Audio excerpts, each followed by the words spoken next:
Welcome back. I saw this article about how deactivations are really putting a hindering on people, Americans, out here when they get falsely deactivated on these gig apps. I'm going to put the split screens here, and I want you guys to look over it a little bit. In the description box, I'm going to have a link to the article as well so you can read it. So I'm not going to read verbatim, but I want to give my thought process on some of these things. Welcome back to episode 5 of Working Poor. The gig economy, gig drivers, you and I, maybe not, maybe you're doing okay, but most gig workers in this country are the working poor.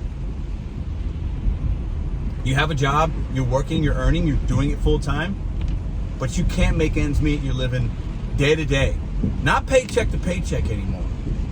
Okay? It's literally day to day in the gig economy for rideshare drivers, food delivery drivers, for the mass majority of us.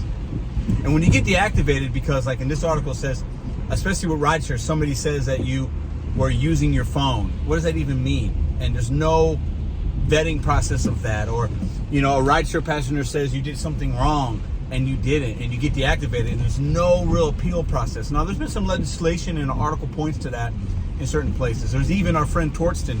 He has I think it's Gig Rocket or something like that, where they can try to help you get back your account. I think the article references like 80 or 90% of people that get deactivated that have used that have actually helped them. But listen, what's interesting about the Uber thing and this driver getting deactivated, and there's numerous stories in here. We'll talk to a few. We'll share some points of a few of them. When you're doing rideshare, and I have my device and I have it clipped right here on my vent, so it's hands-free. I got 2 hands on the wheel. I'm doing rideshare. Okay. Offers will come in on your phone while you're in mid-trip. You got people in your car, and Uber will send you trips. Sometimes in St. Louis when it's busy, I'll have a 10-minute trip. Let's say my average trip's about 10 minutes. Somebody's in my car, okay, on average. I've had that app go off 10 times. Every minute. Bing, bing, bing, bing, bing, bing, bing, bing, bing. So what am I supposed to do? Let it just go off? Or can I not take my hand off the wheel and touch my phone? Now listen, some drivers are going to be driving and using their phone, watching things, and that's unsafe. But a passenger or a food delivery customer can say, I didn't get my food, and boom, deactivated automatically.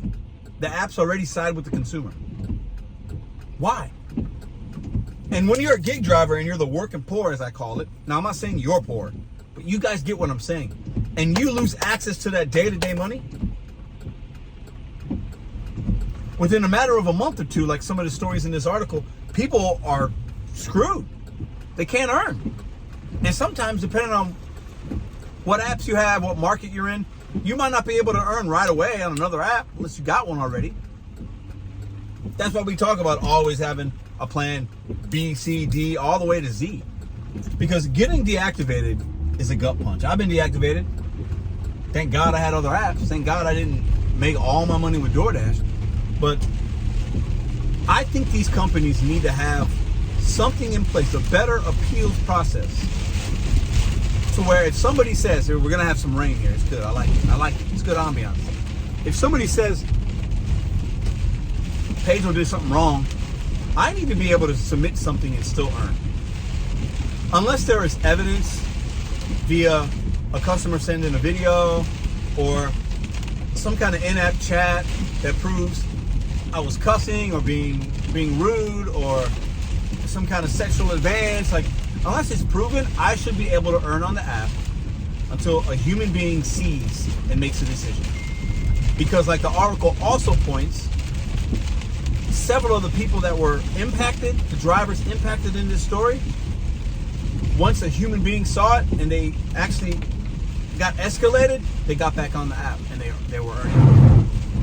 They were earning again. But look what had to happen. They had to lose a lot of earnings.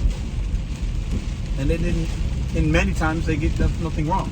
Now I will say, as drivers, we have to protect ourselves and know what that TOS reads, knowing what we can and cannot do, what we can and cannot communicate, okay? Getting ahead of things when you're doing your deliveries or your pickups to know, hey, maybe I don't want to really do this because this customer's giving me this bad feeling. We do have to protect ourselves, and it's part of the gig. It's part of the game. But we're working poor. And these apps just deactivate people without any regard. Unless it's a news story, unless you lawyer up, unless you pay somebody to talk on your behalf, you're kind of screwed.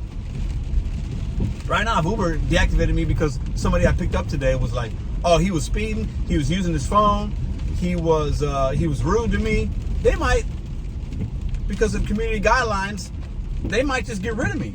And then what? It's not easy being a working poor in this country, man. It's not. And I'm making this video in the rain. It's appropriate.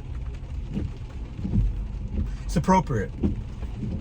Because it's cloudy out here for a lot of us, man. And I'm starting to realize it and see it more and more.